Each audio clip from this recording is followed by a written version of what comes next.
Swayam Prabha. Digital India. Educated India.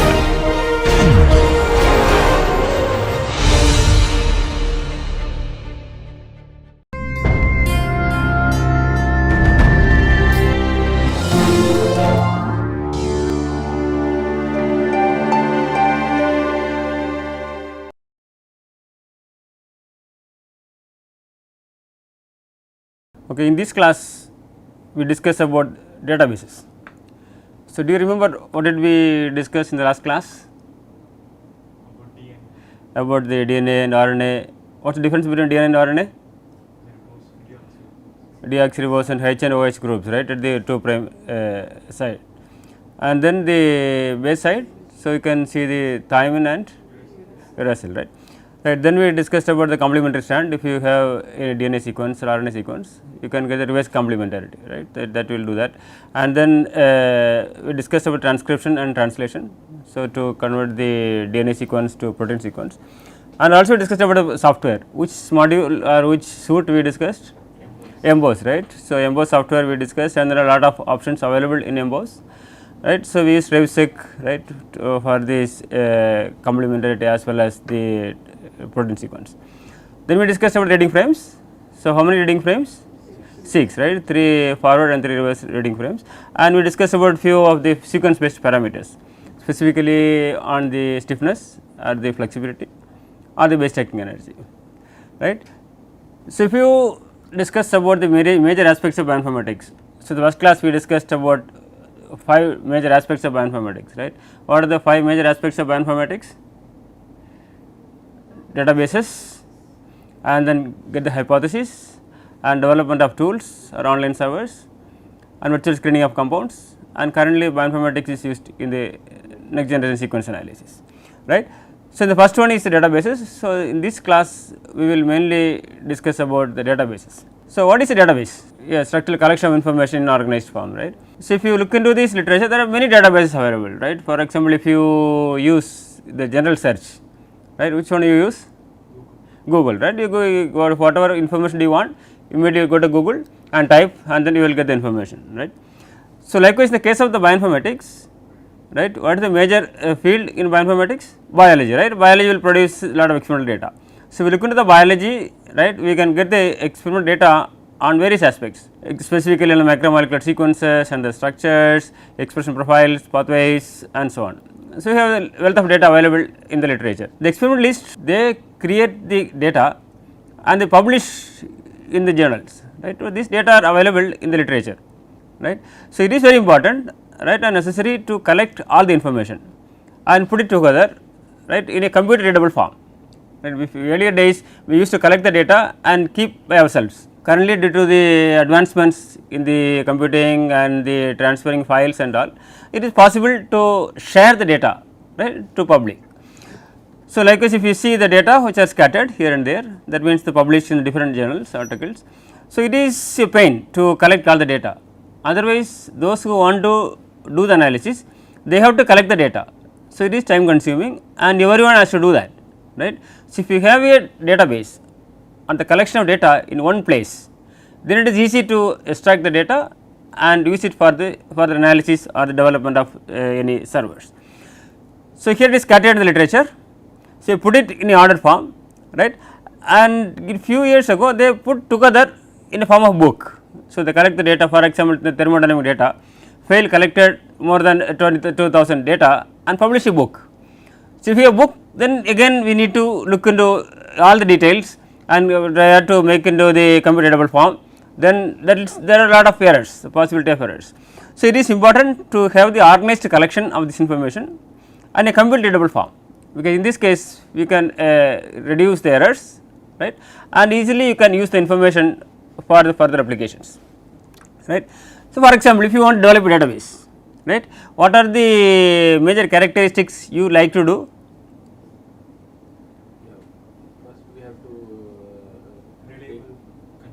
Yeah, first you have to fix about the contents, right.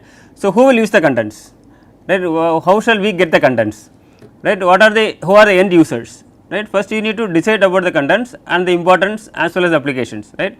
If you develop a database and nobody is using, right, then there is no use to develop such database and putting so much of pains, right. So, if you develop a database and that is useful to many others, right, then it is very important. So, that will be very helpful for many researchers, right, fine. So, one is the contents, then what is the other aspects you wish to consider?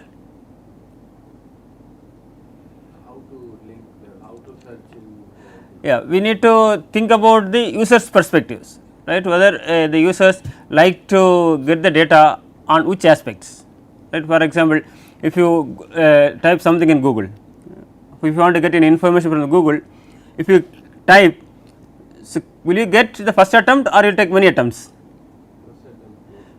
Mostly the first attempt, sometimes it will take time, it will you have to search again and again, right. But what if you search 10 times and even 10 times you do not get the data, what will you do? Will you use it again? We do not use it, right. So, the thing is, when we search the user's perspectives, the user should get the reliable data and the required data, that is important. And the second thing is the time, right. Now, the world is moving very fast, right. So, even they do not wait for even 10 seconds, right. If you Google in any of the information, if you Google takes 5 minutes, right.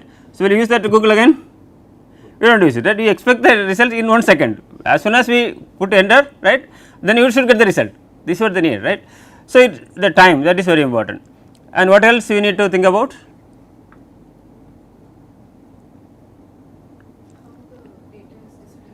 Yeah, how to get that display the data, because as per your requirements.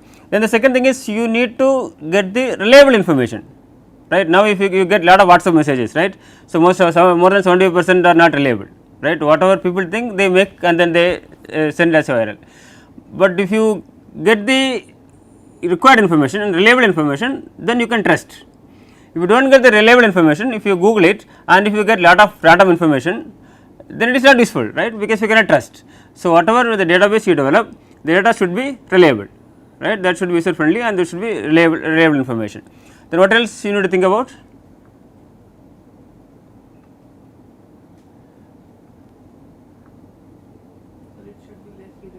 It should be less redundant, because if you have the same data, if you repeat again and again, then that will be boring to the users, because they have to do lot of works, right. So, that should be less redundant. So, you have to give the high integration and less redundant, right. Then what are other aspects you used to think about? Understandable. Yeah, it should be understandable, right. We have to give some information, you are familiar with all this information, but the users are not. So, in this case you have to make in such a way that the user should understand your data, right, that is very important. Then what else?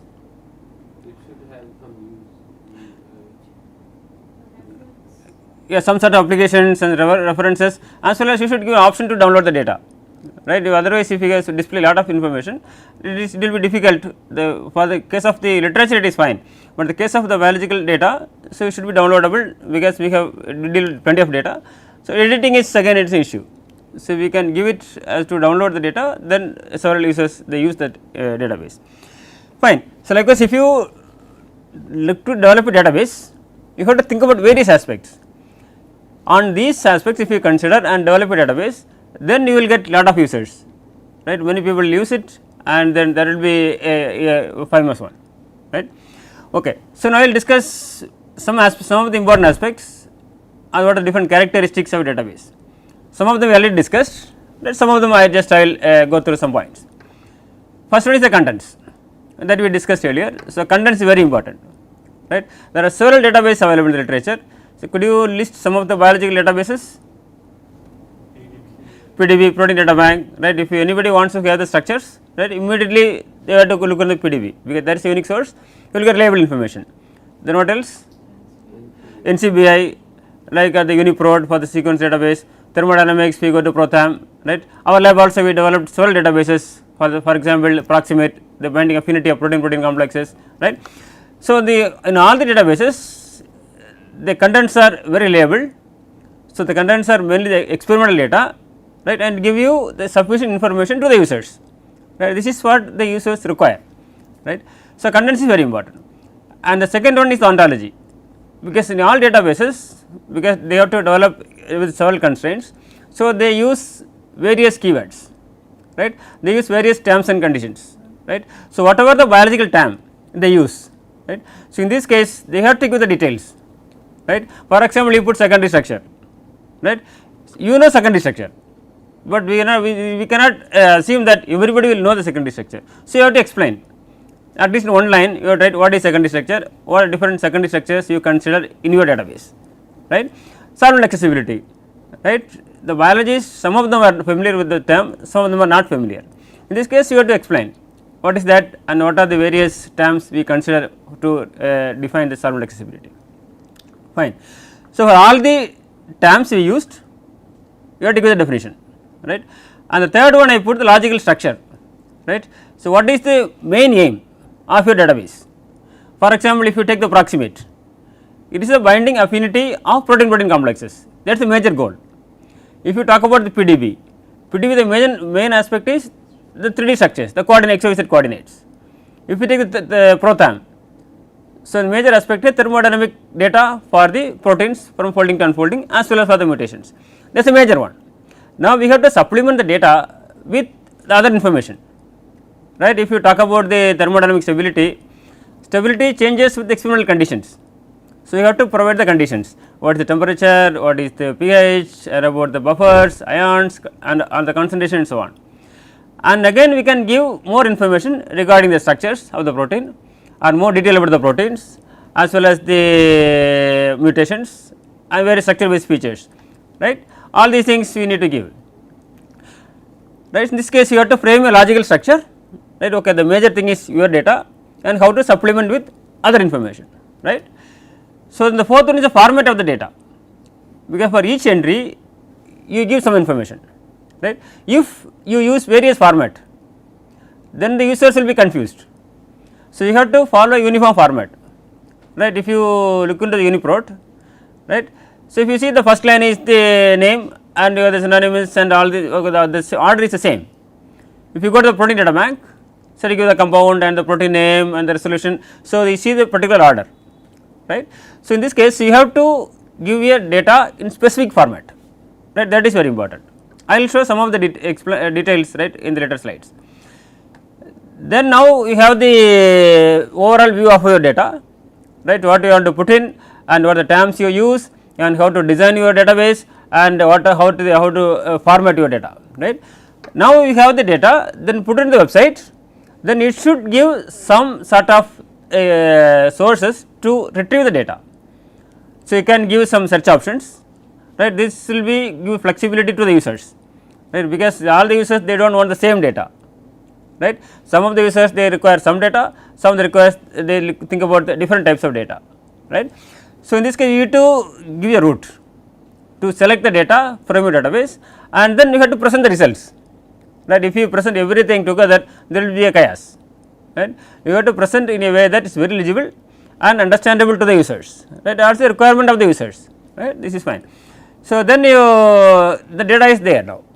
Now, the issue is your database, it contains various other information, right. In this case you have to provide the information where you link the data. For example, your main aim is thermodynamics, but if you link with the structures or the sequences, then you have to give the link of the structural data or the sequence data, right, you have to give all the information, right.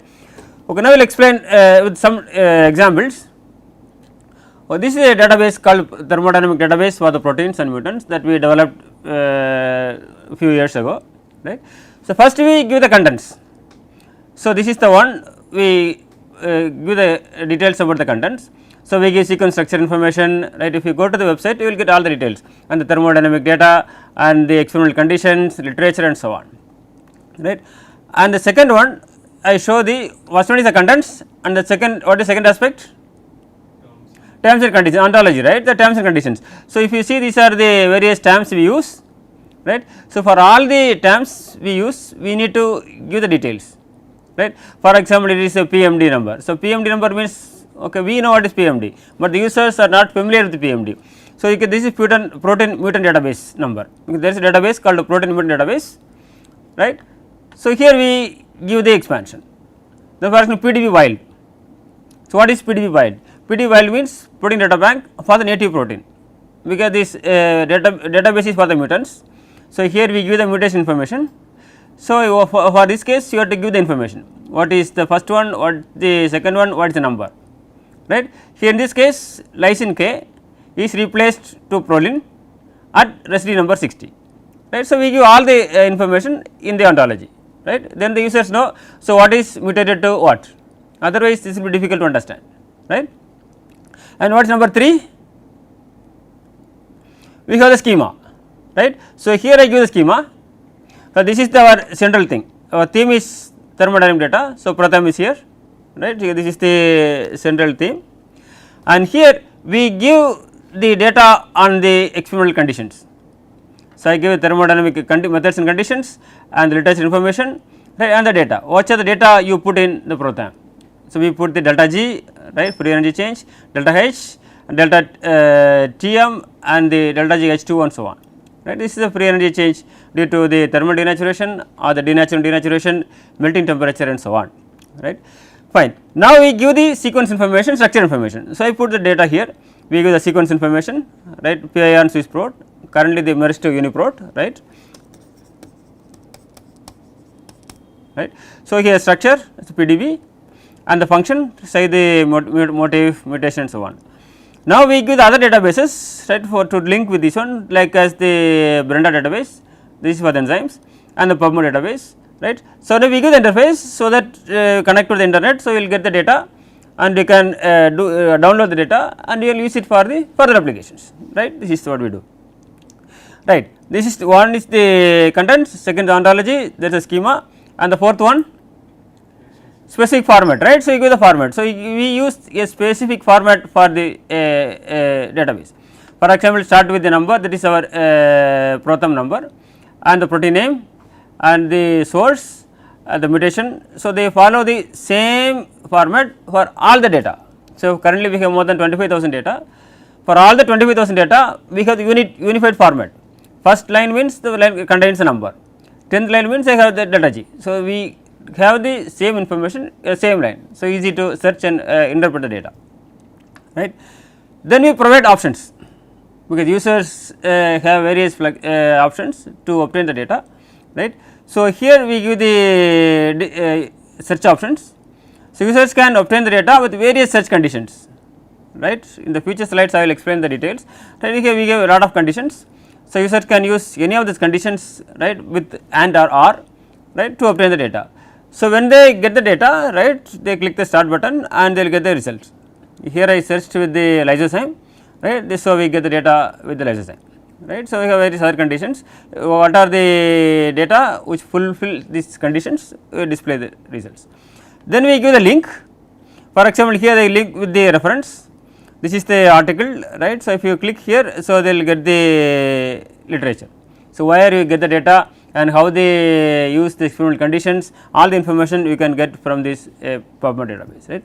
So, there is a complete database, right, which contains the information regarding the thermodynamic data supplemented with other information with proper search option, display option and download option, right.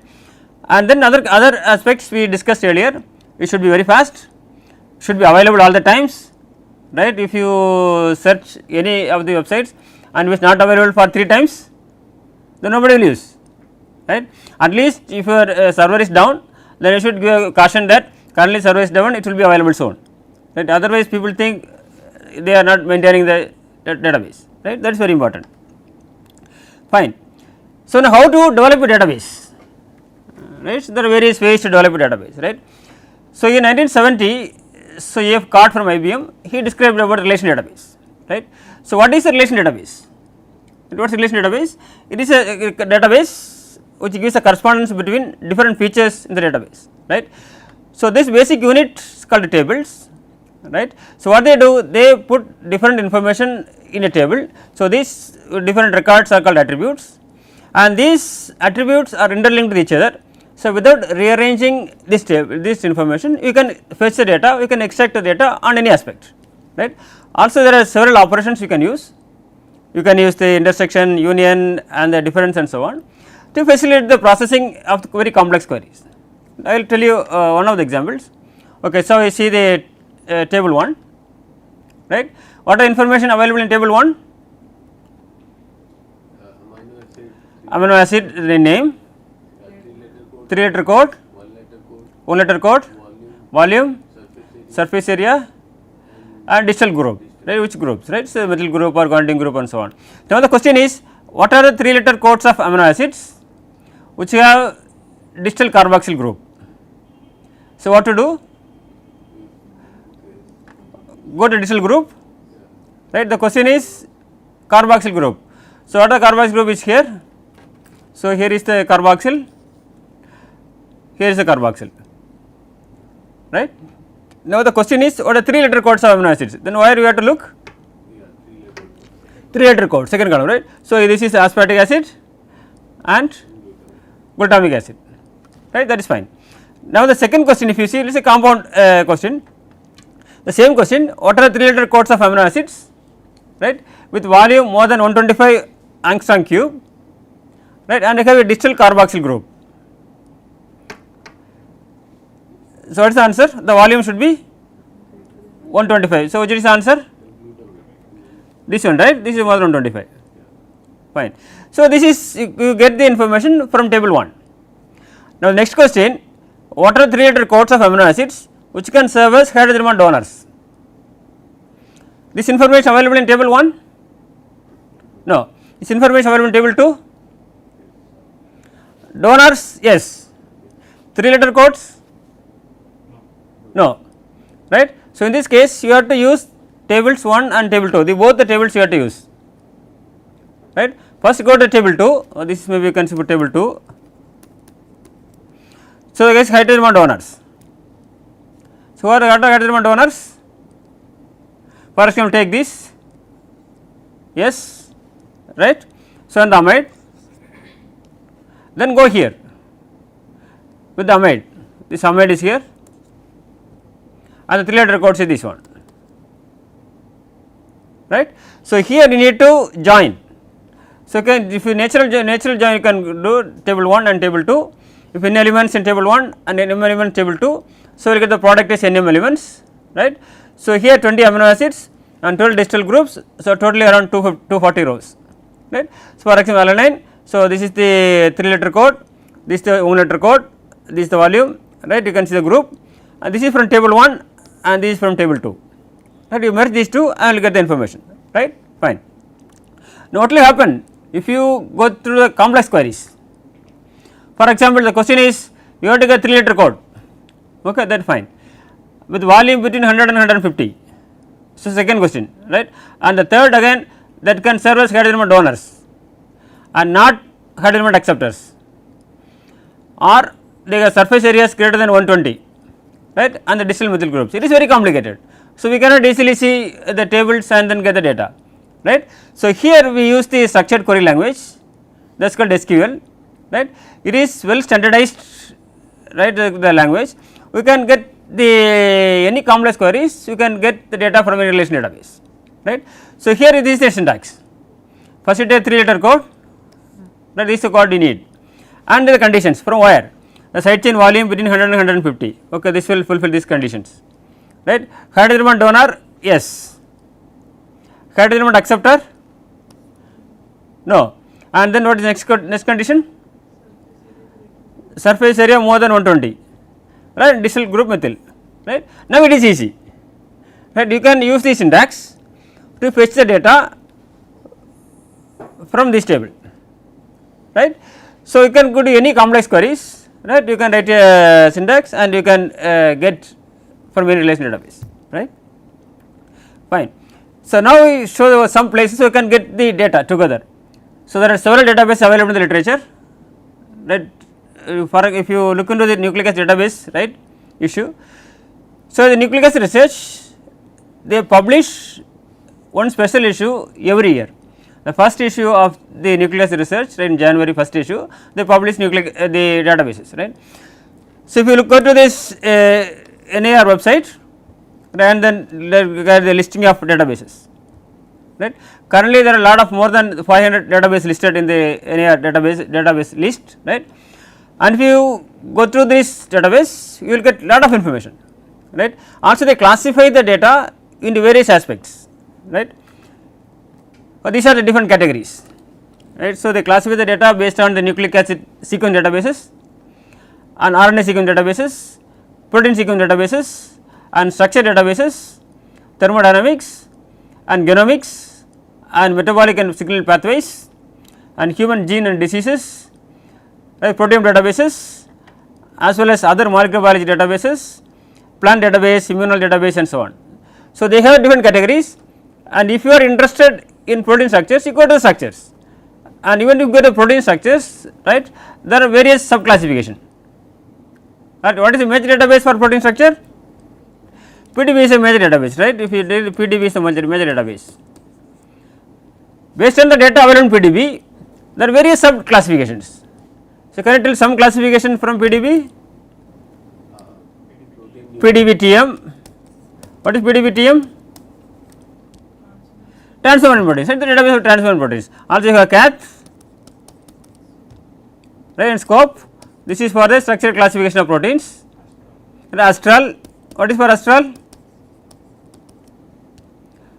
This is non-redundant set, right, you can get non-redundant set of structures, right, using Astral. So, you have several databases. So, for each category, right, for each category is listed in this database listing, there are several sub classifications, right. You can search this listing and you can find the data what you want, right. If you go to the thermodynamics, again you have several classifications, plenty of sub classifications, and you go into the details and then see the database available. This will help in different ways. For example, if you are looking for any specific data, you can go through the database and check whether the data are available or not, and you come to the data. Second aspect is, if you want to develop a database, right, first you have to check this should be unique, this should be novel, right. Already if your PDB is available, you cannot make another structured database, right. In this case you need to think and check whether such database is available already in the literature or not. If it is available in the literature, how far your database will be unique from the existing ones. If not, then what are the applications, who are the end users, right. So, you have to think about all the details, right. Even if it is available, then you can think who are the users, how many citations they got, right, whether still they are continuing or they stopped in between. So, all the information you have to collect, and based on the available information you have to develop a new one, right. In this case, this is very important, you have to look into the details of the data available in the literature, right. Then this will also help you to design your research problem, right. For any bioinformatics or computational biology problems, you need to have a sufficient number of data, right. If the data are not available sufficiently, then your databases are not sufficient, right. If the data are not sufficient, then we develop a model may not be significant, right. Whatever the hypothesis or the models you make, they are not significant. So, you have to get reliable number of data. So, you can check the literature and mainly the databases and see whether you can get reliable number of data, right. For example, if you are working on the binding affinity of protein DNA complexes or protein carbohydrate complexes, right. For protein we have sufficient number of data, we can do it. Protein nucleic acid compared to protein you have less number of data, carbohydrate even it is very less, right. So, check is available or not, if yes, find the data where you can find, if not, make a new database and first see whether you can get sufficient number of data. We once make a database, as I discussed earlier. So, we should have reliable information, sufficient number of data, should be many users. So, various other aspects you have to think before you develop a database.